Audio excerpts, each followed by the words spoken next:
My publisher came to me and he said, Stan, I want you to come up with another superhero.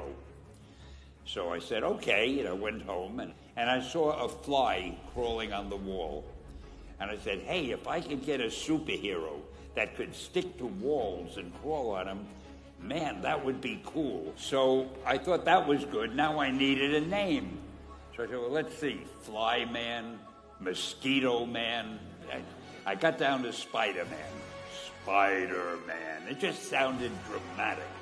So, okay, I had my hero, I had his power, his name, and then I figured just for fun, I'm going to give him personal problems.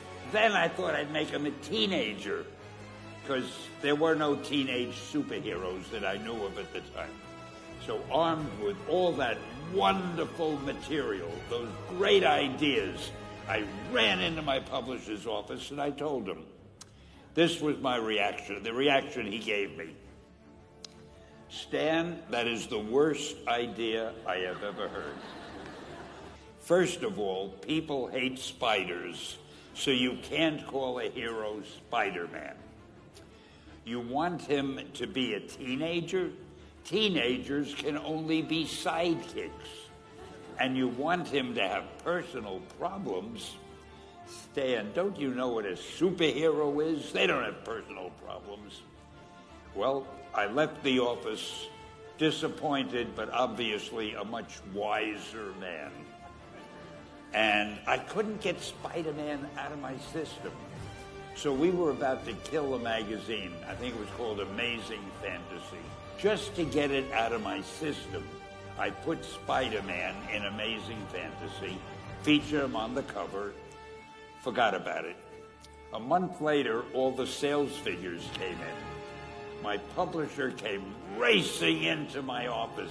Stan, you remember that character we both loved so much, Spider-Man?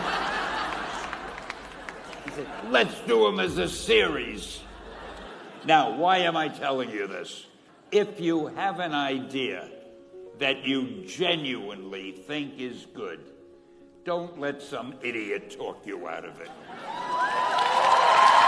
That doesn't mean that every wild notion you come up with is going to be genius, but if there is something that you feel is good, something you want to do, something that means something to you, try to do it. Because I think you can only do your best work if you're doing what you want to do, and if you're doing it the way you think it should be done, and if you can take pride in it after you've done it, no matter what it is. If you can look at it and say, I did that, and I think it's pretty damn good. That's a great feeling. Just do your thing, do it as well as you, that's the important thing. Don't shirk. Whatever you do, give it your best shot. You'll be glad you did.